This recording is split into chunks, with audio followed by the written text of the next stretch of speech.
Hola, ¿cómo están? Nos encontramos nuevamente hoy día viernes acompañándoles en el programa Soy lo que como. Me acompaña una invitada súper importante, como todos nuestros invitados. Ella es Ivana Hidalgo, es nutricionista y hoy día nos viene a conversar acerca de trastornos de la conducta alimentaria en Chile, cómo detectarlos y acompañarlos sin juicios. ¿Y por qué se preguntarán ustedes? Porque Ivana es magíster en comportamiento alimentario, trabaja en atención primaria en CESFAM, ¿cierto? Entonces, tiene amplia experiencia para conversar acerca de esto. ¿Cómo estás, Ivana? Muchas gracias por estar acá. No, muchas gracias por la invitación. La verdad es que me encuentro como súper emocionada de participar de este programa, más que nada como para comentar un poquito de qué se trata esto, cómo nosotros lo trabajamos y cómo lo estamos viendo, cómo está sucediendo en realidad en la comunidad en general. Exacto, cómo va cambiando en Chile. Sí. Antes de comenzar con eso, Ivana, cuando hablamos de trastorno de la conducta alimentaria, ¿a qué nos referimos? Mira, el trastorno de la conducta alimentaria, la verdad es que la definición igual es un poco compleja porque es amplia, ¿ya? De principio tenemos que entender que es una patología de salud mental, ¿ya? Y que tiene orígenes multifactoriales. Generalmente los trastornos de la conducta alimentaria aparecen, ¿cierto?, de manera secundaria o adyacente a otra patología previa, ¿ya? Por ejemplo... ¿Eso como cuál? Claro, por ejemplo, trastornos de personalidad, ¿cierto?, neurodivergencias, ya generalmente son pacientes que eventualmente en algún minuto, si es que no se abordan a tiempo, podrían, ¿cierto?, desarrollar o desencadenar un trastorno de la conducta alimentaria. Pero también es súper importante que todo lo que tiene que ver con lo social, lo cultural, el ambiente, la forma en la que nosotros nos relacionamos, ya está entregando también un contexto relacional respecto de lo que es la corporalidad, cómo nosotros comemos, ¿cierto?, cómo nosotros nos vemos, y que obviamente esto va en desmedro, ¿cierto?, desde cómo la persona ve y forma esta autoestima. Entonces, desde ahí, ¿cierto?, también podríamos tener un origen causal respecto de la aparición de los trastornos de la conducta alimentaria. Claro, porque a veces, por ejemplo, cuando nosotros conversamos o vemos o tenemos algún contacto con una persona con trastorno de la conducta alimentaria, puede ser una persona que está completamente con una vida o infancia normal, ¿cierto?, pero algo desencadena esta situación que hace que tenga una relación no amigable con los alimentos, ¿cierto? Sí. Y eso se puede engatillar por, bueno, mencionabas lo social, pero además... ahora que vemos, por ejemplo, redes sociales, esos vínculos cuando nosotros miramos que tú eres más valiosa o eres mucho mejor si es que tienes un físico o un peso tal medida, etcétera. Exactamente. ¿Es posible eso? ¿También se relaciona? Completamente. Lo que se ha visto, la verdad es que en el último tiempo han existido mayores estudios respecto a los trastornos de la conducta alimentaria, y dentro de los resultados de estos trastornos, de estos estudios que se han realizado, se ha determinado que el ambiente en el que la persona crece, ¿cierto?, va a determinar cómo esta persona se comporta. ¿Ya? ¿A qué refiero? ¿A qué hago referencia? Básicamente hoy día los niños y niñas y adolescentes tienen acceso sin mucha medida respecto de las redes sociales, ¿ya? Y bien tú decías que las redes sociales hoy día son un medio, ya es como el catalizador para desarrollar ciertas cosas. Existe mucha información, existe también, se le entrega un valor ya a lo que tiene que ser la corporalidad, ya si es que, por ejemplo, pasa mucho en consulta que, no sé, el fin de semana comí, me desordené, salí, ¿cierto?, etcétera. Ya, hoy día me castigo, ¿cierto?, y voy, me coloco a dieta y hago esto. Entonces, claro, finalmente son conductas que si nosotras vamos sumando una tras otra son correlativas con el desarrollo de un trastorno de la conducta alimentaria, ¿ya? Y muchas veces todos estos trastornos de la conducta alimentaria inician en la infancia, ¿ya? Y desde allí es súper importante cómo nosotros como padres o cuidadores nos hacemos cargo de eso, ¿ya? Entregamos, ¿cierto?, todo lo que tiene que ver con una parentalidad que sea completamente responsable, ¿ya?, con los sentimientos, con la formación de esta autoestima, las características, etcétera. Ivana, y por ejemplo, porque claro, nosotros hablamos y que para nosotros es un término súper común, pero trastorno de la conducta alimentaria, ¿a qué hace referencia? Porque puede hacer referencia a la anorexia, ¿cierto? Puede hacer referencia a la bulimia, que son como los más conocidos, pero también hay otros que se relacionan y ahí se encuentra el sobrepeso y la obesidad, ¿o no? Así es. La verdad es que tú bien dices, es un mundo, es un paraguas gigante. Ya lo básico que nosotros tenemos como pie es una conducta alimentaria alterada. Ya eso es lo principal. Con una conducta alimentaria alterada, nosotros más adelante, ¿cierto? Si es que esto se sigue perpetuando, podríamos generar un desarrollo de trastorno de la conducta alimentaria. En infancia, lo que hoy día tenemos y que se ha visto mucho ya por el aumento también de neurodivergencias, es el ARFID. Ya el ARFID es un tipo de selectividad alimentaria que tiene 3 orígenes. ¿Ya? Uno es que hay niños que efectivamente no les gusta comer, ¿ya? No les llama la atención comer, ¿ya? Que tiene un abordaje, ¿ya?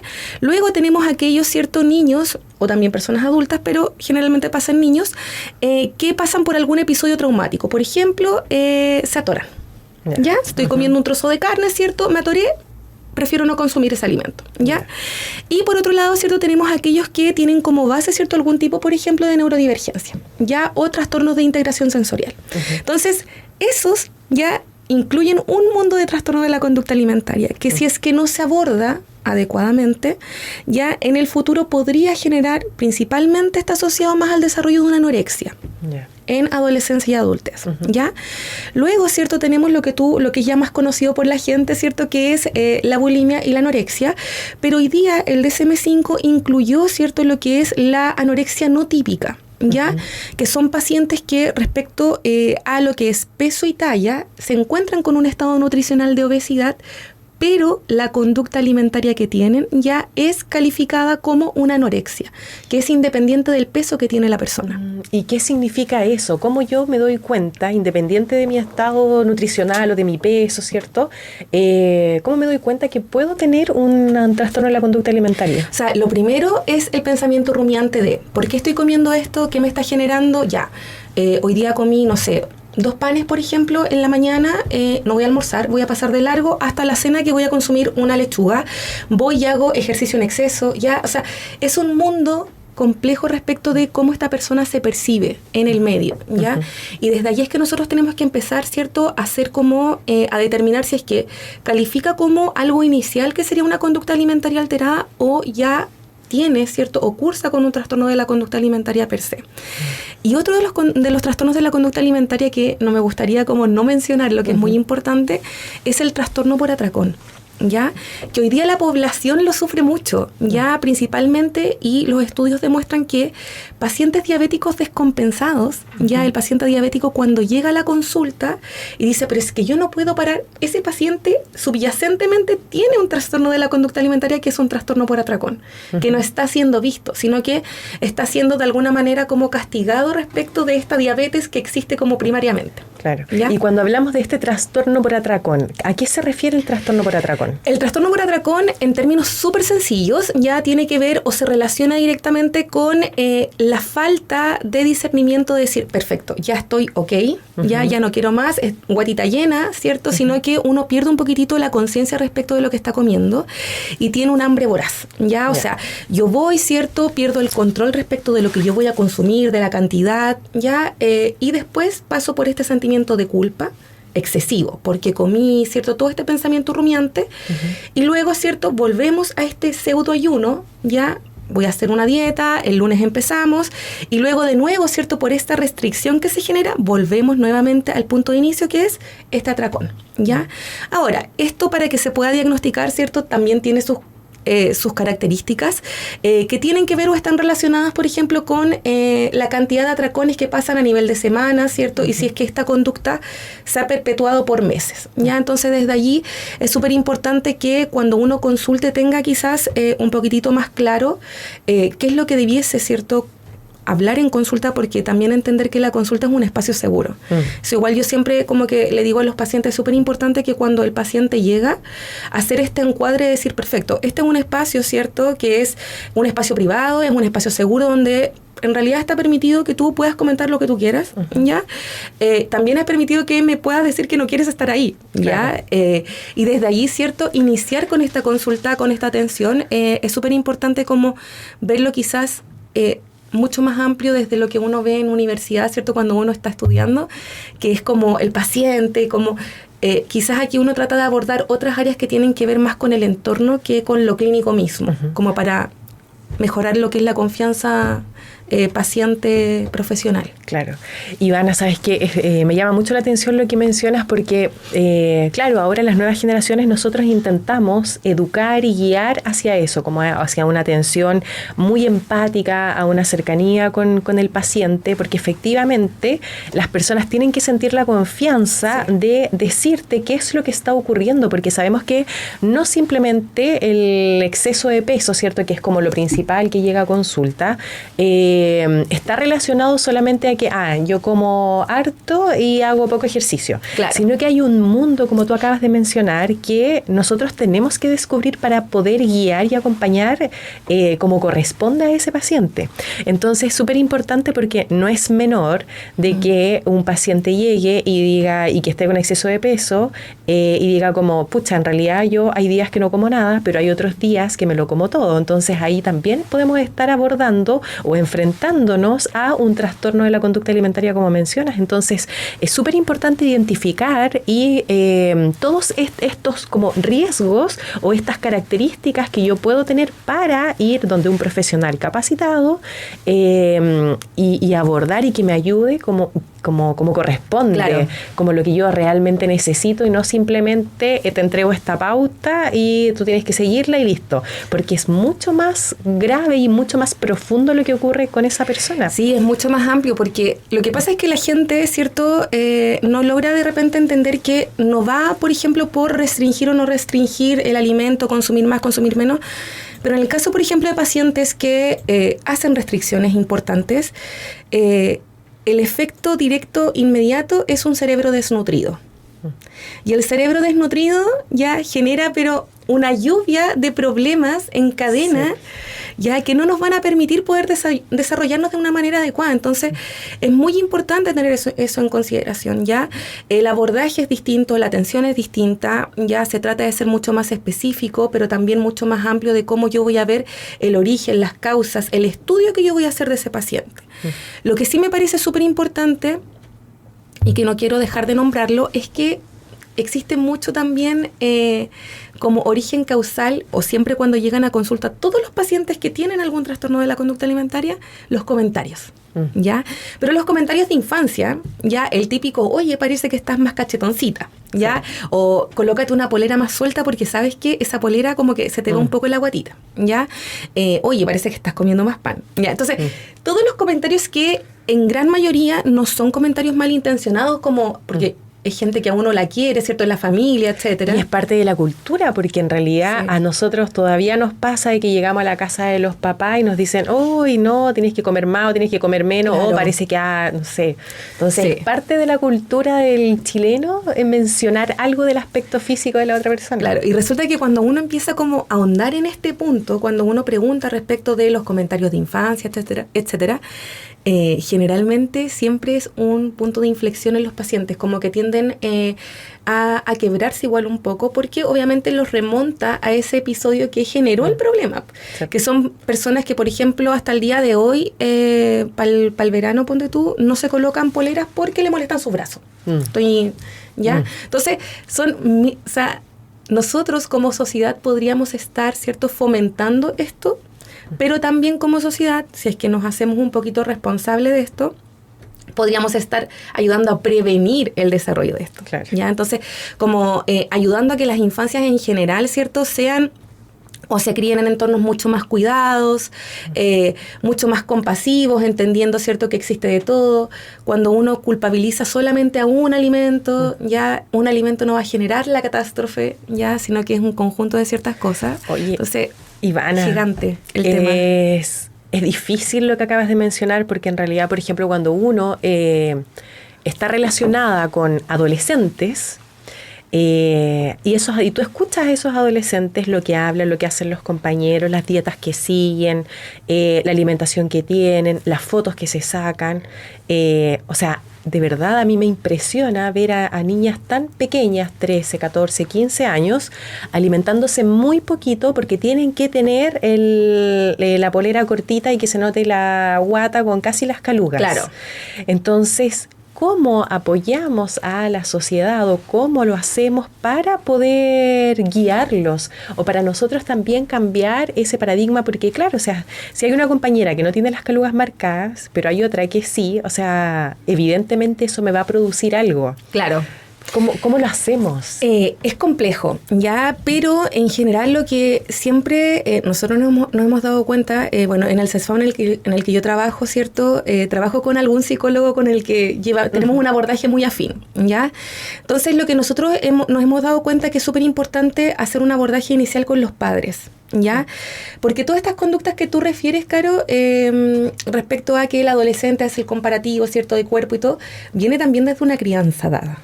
Ya desde conductas previas aprendidas, ya no es que a él se le ocurrió por sí solo, porque finalmente a él se le entiende que es una conducta que es validada también por el entorno en el cual se está criando, ¿ya?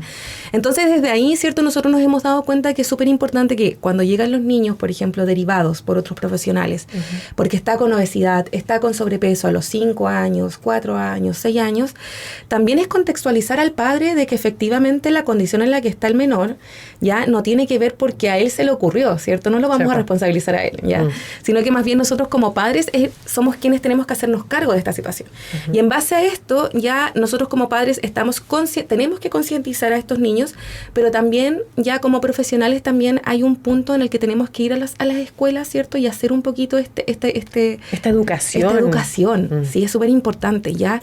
Acercarse, ¿cierto? En el caso, por ejemplo, donde yo trabajo, nosotros realizamos escuelas de gestores ya para hacer una actualización a los docentes respecto de todas estas temáticas, ya porque es súper importante que nosotros logremos determinar, ¿cierto?, cuál es el punto crítico, ya, y cómo nosotros podemos abordarlo de una manera responsable, ya. Claro. Pero más que nada es también sacando un poquito este tema de conversación a la mesa, ya, porque finalmente si se queda como un tema tabú, ya, la verdad es que tampoco no nos ayuda mucho, ya, sino que más que nada es ampliar la visión, tener un respeto hacia la otra persona, ¿cierto?, y comprender que existen cuerpos que son distintos, ya. Finalmente el peso no va a determinar, solamente el peso, ya, no va a determinar que aparezca o no aparezca una enfermedad. Exacto. ¿Ya? Va a ser un factor, ¿cierto?, de una cadena de otras cosas, pero en la generalidad nosotros podríamos entender que los cuerpos son diversos, que existen distintos cuerpos. Hay personas que tienen cuerpos más pequeños, hay personas que tienen cuerpos más grandes, y en base a eso, ¿cierto?, no generar este sesgo de peso respecto de lo que podría ser el perpetuante del desarrollo de un trastorno de la conducta alimentaria. Claro, y por eso también que hay tantos movimientos acerca de no se habla del cuerpo de otro, ¿cierto? Respetar el peso y la corporalidad de la persona también. Entonces es muy importante eso. Oye, Ivana, lo otro, ¿cuáles son los factores de riesgo o qué me podría provocar estos trastornos de la conducta alimentaria? Llamemos anorexia, cierto, bulimia, trastorno por atracón. ¿Qué es lo que podría producir a esta persona presentar alguno de estos trastornos? Bueno, en términos genéricos quizás podríamos como agruparlos en problemas o consecuencias asociadas a nivel de salud mental, ¿cierto? Y a nivel físico. Ya a nivel de salud mental en todas estas patologías, más en unas que en otras, ya el aumento de suicidio, ¿cierto?, es mucho más alto. ¿Ya? Por eso es súper importante que nosotros estemos atentos, ¿ya? En casos, por ejemplo, de pacientitos que cursan con trastornos que son más del tipo restrictivo, ¿ya? Son pacientitos que en general, ¿cierto?, tienen una tendencia mayor, ¿cierto?, o existe una mayor tasa de suicidio. ¿Ya? Entonces, ahí es donde nosotros tenemos que tener ojo, ¿ya? O sea, y desde allí es súper importante poder abordarlo, ¿ya? Claro. Y ahí, por ejemplo, claro, si es suicidio, si yo me siento así, la ansiedad que puedo tener o cómo va a afectar a mi autoestima, o sea, eso va a influir en todo. O sea, lo que nosotros tenemos que entender es que la autoestima ahí ya casi, o sea, hay nada. Yo creo que menos del 10% de autoestima total que deberíamos tener existe en esa persona. O sea, no es algo que en ese minuto esté predominando. Ya existe la mente está nublada completamente, y al estar nublado completamente es porque este cerebro ya está completamente desnutrido. Y ya desde un cerebro desnutrido empiezan, ¿cierto?, todas las consecuencias físicas. Y además que veo todo negro, porque si yo tengo este cerebro desnutrido, como le mencionas, que me encanta, o sea, efectivamente voy a ver todo negro, no voy a tener esto de salir, mirar que hay un día hermoso, sino que todo lo voy a ver negativo, todo me va a afectar. Entonces es súper importante lo que acabas de comentar. Es súper importante que nosotros tengamos claros que esto no es algo antojadizo, no es una moda hablar de los trastornos de la conducta alimentaria, no es una moda, por ejemplo, que aparezca que no se habla del cuerpo de otros, sino que existen consecuencias que son visibles, ¿ya? Y que para son toda complejas. La vida. Sí, no es algo que... por eso es que estas enfermedades vuelven siempre, ¿ya? Porque es algo latente. Claro. Y la gente tiende de repente a no consultar tanto porque los tratamientos igual son tratamientos extensos, ¿ya? Y lamentablemente la salud pública en general, ¿cierto? No los aborda como debiesen ser abordados. Entonces, igual la gente tiende como a quedarse un poquitito como de lado respecto de eso. Y sobre el tratamiento, me imagino que es con muchos profesionales, ¿cierto? Así es, siempre enfoque multiprofesional, sí. Porque ahí, por ejemplo, como los profesionales base serían psicólogo, psiquiatra, nutricionista. Sí, psicólogo, psiquiatra, nutricionista, nutriólogo, ya terapeuta. Ya. Ocupacional, ¿ya? Y desde allí nosotros vamos trabajando, ¿cierto?, en red. Lo ideal, ¿cierto?, es que cada vez que se consulte con algún profesional especializado en el área, este profesional pueda contar con un equipo ya de cabecera. Claro. Porque así, ¿cierto?, uno se va comunicando y vamos viendo cómo va funcionando este tratamiento que nosotros estamos como proponiéndole a la persona, ¿ya? Si es que uno no tiene equipo, ya quizás se dificulta un poquitito más, ¿ya? Por eso existe una red de profesionales a nivel de Chile que estamos todos comunicados, ¿ya? Y que somos profesionales que estamos especializados en esta área y que está compuesto por todos estos como profesionales de cabecera que yo te estaba nombrando recién. Ya. Sí. Oye, súper importante. Ivana, lo último que nos queda, ¿cómo lo hacemos? Porque conversamos al principio acerca del juicio, ¿cierto? De no generar un juicio. ¿Cómo sería y cómo podríamos nosotros y las personas que nos están escuchando apoyar y no realizar un juicio acerca de todas estas personas que podrían o no estar atravesando por un trastorno de la conducta alimentaria? O un adolescente, por ejemplo, un niño de 10, 11 años, que también podría provocar algún trastorno. Entonces, ¿cómo lo hacemos para no generar un juicio sobre el otro? O sea, lo primero yo siempre le digo a los pacientes, ya cuando llegan, todos tenemos espejo en la casa, ¿ya? Por lo tanto, si es que yo no estoy pidiendo mi opinión, la verdad es que no es necesario emitirla, ¿ya? Y esa es una conducta también que las nuevas generaciones están dando mucho a sus padres, así como, oye, ya, de verdad, basta, porque no es necesario conversar, ya, ni opinar. Sí. Ya, entonces, esta idea de él no se habla del cuerpo de otros, eso es algo como la premisa, ¿ya? Y desde allí, ¿cierto? Nosotros también hacer el énfasis respecto de, perfecto, yo como madre, por ejemplo, tengo esta preocupación metida, ¿cierto? Ay, quizás yo la veo, ¿cierto?, que está con sobrepeso, con obesidad. Bueno, consulto con los profesionales y vemos si es que existe efectivamente algún problema de salud o efectivamente tiene una corporalidad que es más grande ya, y desde allí nosotros iniciamos con el descarte ya, pero desde un enfoque mucho más compasivo. Siempre es importante tener claro que la restricción absoluta nos va a llevar ya a el desarrollo, ¿cierto?, de algún tipo de conducta alimentaria alterada.